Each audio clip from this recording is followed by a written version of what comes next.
नमस्कार दोस्तों, मैं अंबर ज़ैदी और एक बार फिर से आप सबका बहुत स्वागत करती हूँ और आज का जो वीडियो है वो बहुत ख़ास है क्योंकि इस वीडियो में मैं आपसे कुछ पर्सनल बातें करना चाहती हूँ। आज 24 अप्रैल 2024 है और आज ही के दिन पिछले वर्ष यानी कि 24 अप्रैल 2023 हम सबके बहुत ख़ास और हम सबके फ़ेवरेट तारिक फ़तेह साहब इस दिन हमारे बीच से चले गए थे और हालाँकि उनकी मौजूदगी आज भी हम सबके बीच है, उनके विचारों के रूप में, उनकी बातों के रूप में, उनके वन लाइनर्स, उनके जो उनकी हँसी, उनकी मुस्कुराहट, उनके विचार, वो जागरूकता जो उन्होंने भारत के अंदर पैदा की, वो आज भी जीवंत है। और आज के दिन मैं आप सबके बीच उनकी कुछ बातें आपके साथ साझा करना चाहती थी। तो ये वीडियो उन्हीं को डेडिकेटेड है और आप सबसे अब मुझे समझ में नहीं आ रहा कि मैं क्या कुछ कहूँगी और क्या कुछ कहना चाहती हूँ क्योंकि जब बात तारिक फ़तेह की होती है तो मेरे लिए आप सब जानते हैं कि वो बहुत अज़ीज़ हैं और बहुत ख़ास है मेरे लिए। पिता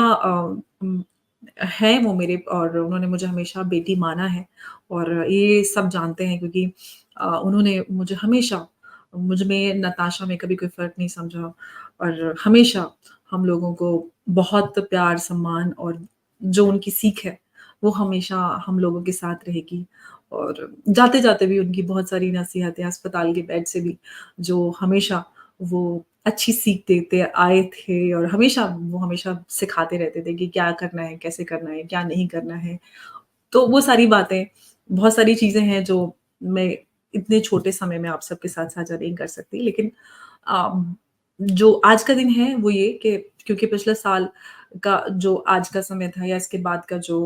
काफ़ी अरसे तक मैं इस हालत में नहीं थी कि आप सबके साथ बात कर सकूँ। लेकिन आज भी अभी भी मैंने बात करना शुरू किया है तो अंदर से थोड़ी भावनाएँ जागरूक हो रही हैं और मैं कोशिश कर रही हूँ कि मैं ना रोऊँ क्योंकि कुछ लोग ऐसे होते हैं कि हम जब भी उनके बारे में बात करते हैं तो हम ये एक्सेप्ट नहीं करना चाहते कि वो आज हम लोगों के बीच फिज़िकली प्रेज़ेंट नहीं है। जिसमें से मेरे पिताजी हैं और तारिक फ़तेह भी मेरे पिता की ही तरह थे क्योंकि उन्होंने मुझे वही बेटी की तरह माना है और वो ओपनली इस बात को कहा करते थे और हमेशा हर जगह मेरे और नताशा के बारे में बात करते थे। He was so proud of us और हम भी इक्वली उनको लेकर इतने ही प्राउड हैं जिस तरह के उनके विचार हैं और जो ख़ास तौर से बहुत कम समय में उन्होंने भारत के अंदर जो लोगों के बीच भावनाएँ जागरूक की अपने देश, अपनी संस्कृति और अपने समाज के प्रति, मुझे नहीं लगता कि वो कोई और भारत और भारतीयों के लिए कर पाएगा। क्योंकि जो क्रांति तारिक फ़तेह के आने के बाद भारत में आई है वो कोई और नहीं लेके आया क्योंकि इससे पहले भी भारत ही था और इससे पहले भी वही भारतीय थे। लेकिन अपनी संस्कृति, अपने समाज और अपनी हिस्ट्री या इतिहास कहें, उसको लेकर जो एक सेंस ऑफ प्राइड या एक सेंस ऑफ पॉज़िटिविटी कहें, वो भारतीयों में नज़र नहीं आता था। वो एकदम तूफ़ान की तरह दिलों में तूफ़ान उठाने वाली और जगाने वाली एकमात्र इकलौते तारिक फ़तेह। हम सब के बीच यूँ तो वो नहीं है, लेकिन आज भी उनकी मौजूदगी है और उनके चाहने वाले भारत में जिस स्तर पे हैं मुझे नहीं लगता कि शायद ही कोई और उस मकाम तक पहुँच पाएगा क्योंकि वो जब भी भारत आते थे हम लोग क्योंकि वो बहुत खाने-पीने के शौकीन थे, तो हम लोग बाहर निकलते थे। कहीं पे भी हम लोग गाड़ी में बैठे होते थे, तो लोग गाड़ी में से ही लोग फ़ॉलो करना शुरू कर देते कि अरे देखो, देखो तारिक फ़तेह, तारिक फ़तेह। तो ये उनकी पॉपुलैरिटी का आलम था। कहीं हम लोग कहीं खड़े हैं कुछ सेकंड के लिए, तो लोग यहाँ तक कि टैक्सी वाले, ऑटो वाले, रिक्शा वाले सब लोग रुक-रुक कर उनसे बात किया करते थे। तो जो प्यार, सम्मान उनको जो उन्होंने किया भारत के लिए वो भारत ने भी उनको वो प्यार दिया है और आज भी उनसे उतना ही प्यार भारत और भारतीय करते हैं। और मैं खुद भी पर्सनली इस बात के लिए बहुत आभारी हूँ, जो कुछ भी उन्होंने भारत के लिए किया। और हमेशा वो इस बात को कहते थे कि मेरी गलती नहीं है कि मैं उस पाकिस्तान में पैदा हुआ जो मैंने चूज़ नहीं किया था। मैं भारतीय हूँ और जो उनकी अपनी एक हिंदू भारतीय पहचान वो खुद ओपनली इस बात को एक्सेप्ट करते थे कि मैं एक राजपूत फैमिली से हूँ। मेरे जो फ़ोरफ़ादर्स थे, वो हिंदू थे और मुझे इस बात को एक्सेप्ट करने में कोई भी शर्म नहीं है कि मेरे जो दादा-परदादा थे, पूर्वज थे, वो हिंदी थे। तो जो बात अक्सर मुसलमान एक्सेप्ट नहीं करते हैं, वो हर एक बात को, हर एक कड़वी बात को इस खूबसूरती के साथ एक्सेप्ट करते थे और एक कठिन से कठिन और मुश्किल से मुश्किल बात का इतनी सरलता और इतनी हँसी के साथ जवाब देते थे। कभी कितने ही किसी ने अटैक किए हों, पर्सनल अटैक किए हों, कितनी ही गाली या कुछ भी, कभी भी किसी तरह का उनके चेहरे पर कोई भी कड़वाहट उनकी ज़ुबान पर, उनके चेहरे पर नज़र नहीं आई। हमेशा हर चीज़ को इतने ब्यूटीफुली टैकल करते थे। तो बहुत सारी चीज़ें हैं जो आज भी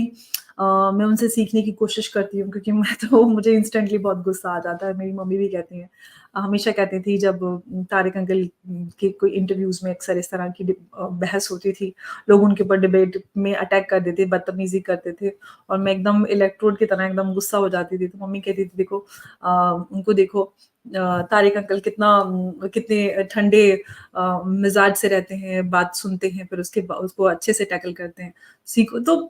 मैं उनसे हमेशा सीखूँगी और सीखती रहूँगी और हम सबके लिए बहुत कुछ सीखना उनसे बाकी है। और आज मैं आप सबसे यही कहना चाहती हूँ कि जो कुछ हमारे लिए वो छोड़ कर गए हैं, हम सब के लिए, ना कि सिर्फ़ मेरे लिए या फिर नताशा के लिए, हम सब पूरे पे पूरे भारत की बात करें, क्योंकि वो जो भारत के लिए करना चाहते थे, यही कि भारत अपनी जो हिस्टोरिक पहचान है, जो स्थान भारत डिज़र्व करता है, ख़ास तौर से भारतीय अपने अस्तित्व को लेकर, भारत के अस्तित्व को लेकर जो उनको महसूस करना चाहिए और जो काम उनको करना चाहिए उस पर वो हमेशा आगे बढ़ें। और यही विचार के साथ मैं आप सबके साथ कहना चाहती हूँ कि आप सब उनके विचार को, उनकी भावनाओं को अपने अंदर हमेशा ज़िंदा रखें, क्योंकि तारिक फ़तेह फ़िज़िकली ज़रूर यहाँ से चले गए, लेकिन उनके विचार, उनकी भावनाएँ आज भी हम सबके अंदर ज़िंदा हैं और हमेशा ज़िंदा रहें और आप सब इसको मिलकर ज़िंदा रखें। इसको आगे बढ़ाएँ, यही एकमात्र उनके लिए बहुत बड़ा ट्रिब्यूट है कि हम उनके विचारों को आगे बढ़ाएँ और हमेशा ऐसे ही सच्चाई के साथ, निडरता के साथ, क्योंकि कभी भी मुश्किल से मुश्किल बात हो, कड़वी से कड़वी बात हो, कभी किसी भी बात को लेकर वो पीछे नहीं हटे, हमेशा सच्ची बात करते थे। और बहुत सारी ऐसी चीज़ें हैं जो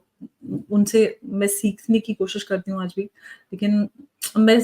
शब्दों को प्रो नहीं पा रही हूँ, क्योंकि ये एकमात्र ऐसा टॉपिक है जिस पे बोलने में बड़ी मुझे आप सब समझ पा रहे होंगे कि कितना मुश्किल होता है ऐसे किसी मौज़ू पे बात करना। लेकिन मैं आप सबसे बात करना चाहती थी और बस आज के लिए बस इतना ही, लेकिन अंत में फिर से मैं एक बार कहूँगी कि आप सब तारिक फ़तेह को ज़िंदा रखें, उनके विचारों को आगे ले जाकर, और वो जो भारत के लिए वो सोच, वो विचार रखते थे, उसको ज़िंदा रखकर। आज के लिए बस इतना ही, मिलेंगे अगली वीडियो में। नमस्कार, जय हिंद, जय भारत।